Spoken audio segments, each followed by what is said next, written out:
Avant de commencer la vidéo, si tu aimes le contenu que je fais sur la chaîne, pense à t'abonner et à liker la vidéo. Ça aide énormément la chaîne à grandir et ça me motive à faire encore plus de vidéos comme celle-ci. Et si le sujet t'intéresse ou que tu veux donner ton avis sur le jeu, n'hésite pas à écrire dans les commentaires. Je lis souvent vos messages. Bon, maintenant qu'on a dit ça, on peut commencer. Ce jeu Roblox semble drôle, mais il cache quelque chose que presque personne ne remarque. Un jeu où les joueurs passent des heures à progresser pour tout perdre en quelques secondes. Un jeu où certains joueurs deviennent obsédés par la revanche. Un jeu où les arnaqueurs sont devenus normaux. Ce jeu se nomme Vol un Brainrot. Au début, je pensais que ce jeu il était normal, jusqu'à que j'en découvre ça.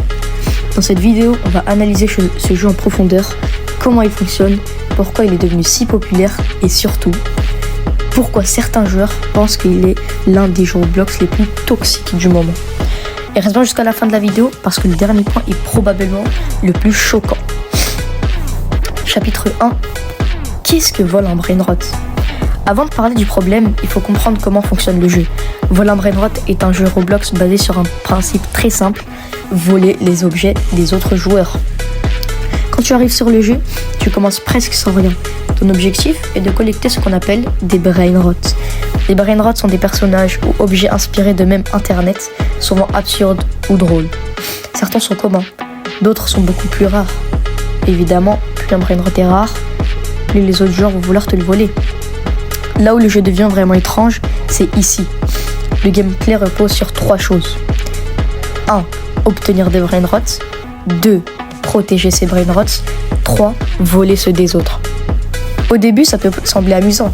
Tu explores le jeu, tu découvres les Brainrots, tu construis une base pour protéger tes objets, mais très vite, le jeu devient beaucoup plus chaotique.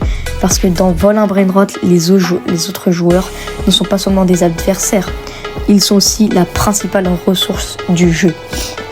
Et c'est à ce moment-là que le problème commence. Au lieu de passer des heures à obtenir un Brainrot, certains joueurs préfèrent simplement attendre qu'un autre joueur fasse tout le travail, puis arriver au bon moment et tout voler. Imagine passer 1 heure à obtenir quelque chose et le perdre en 5 secondes. Et c'est exactement ce qui arrive à des milliers de joueurs.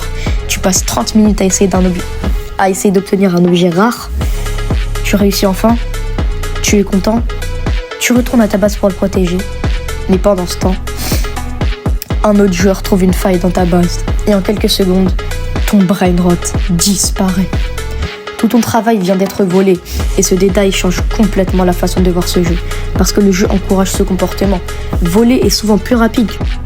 Résultat, les joueurs doivent constamment surveiller leur base, se méfier des autres, protéger leurs ressources. Et cette tension permanente crée quelque chose de très puissant, l'addiction. Mais il y a un autre facteur qui explique pourquoi ce jeu est devenu aussi populaire. Et ce facteur, ce sont les youtubeurs. Chapitre 1,5. L'impact des youtubeurs. Si Vol un Brainrot est devenu aussi connu, ce n'est pas seulement grâce au jeu lui-même, c'est aussi parce que beaucoup de youtubeurs ont commencé à faire des vidéos dessus. Par exemple des créateurs comme Unchained, Kefko ou ST Bancal qui ont commencé à publier du contenu autour de ce jeu. Et quand des youtubeurs populaires jouent à un jeu, beaucoup de leurs abonnés veulent faire la même chose. Un créateur joue à un jeu, la vidéo fait beaucoup de vues et soudain, des milliers de joueurs arrivent sur le jeu. Mais ce qui rend ce jeu intéressant pour les youtubeurs, c'est aussi le drama qu'il peut créer. Parce que les vidéos deviennent rapidement des histoires de vol, des histoires de vengeance, des histoires d'arnaque. Et ces situations créent des vidéos très divertissantes. Et pour les joueurs qui sont dans le serveur, l'expérience peut être beaucoup plus frustrante. Chapitre 2. Les conséquences sur notre mental et les scams. Mais le vrai problème de ce jeu, ce sont les scams, les arnaques. Dans beaucoup de serveurs, certains joueurs ne se contentent pas de voler grâce au gameplay. Ils vont encore plus loin. Ils vont manipuler les autres joueurs pour voler leurs objets. Par exemple, certains joueurs vont dire « Donne-moi ton Brainrot rare et je vais te le dupliquer » ou « Passe-moi ton Brainrot et je vais te donner un objet encore plus rare ». Mais dès que le joueur leur donne son objet, il quitte le serveur. Et le joueur arnaqué vient de perdre quelque chose qu'il a parfois mis des heures à obtenir. Et c'est là que la situation devient très inquiétante. Parce que Roblox est rempli de joueurs très jeunes. Et certains joueurs savent qu'ils peuvent profiter de ça. Et quand un joueur se fait scam, la frustration est énorme. Parce qu'il ne perd pas à cause du gameplay. Il perd parce qu'il fait confiance à quelqu'un. Cela peut provoquer de la colère, de la frustration, des disputes dans le chat, une perte de confiance envers les autres joueurs. Et c'est là que le jeu peut devenir dangereux. Parce que les joueurs continuent à jouer pour récupérer ce qu'ils ont perdu. Le jeu crée donc un cercle très vicieux. Tu perds quelque chose, tu veux le récupérer. Tu continues de jouer et parfois tu perds encore. Petit à petit.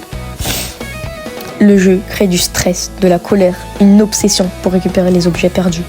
Et à ce moment-là, le jeu ne sert plus à se détendre. Il sert simplement à ne pas perdre. J'ai eu un petit témoignage d'un ami à moi que je vais faire écouter tout de suite. Yo les gars, c'est Hamza. Je suis là pour vous dire, sur les Brainrot, je me suis fait scam, j'ai rejoint un serveur et il m'a volé mon dragon. J'allais le vendre, c'est bon, je suis parti en dépression, j'arrête le jeu. Ce jeu il m'a saoulé, c'est fini, j'arrête tout. C'est trop. Il y a des gens, ils jurent sur je sais pas quoi pour après scam. C'est n'importe quoi. Vraiment, ce jeu, c'est devenu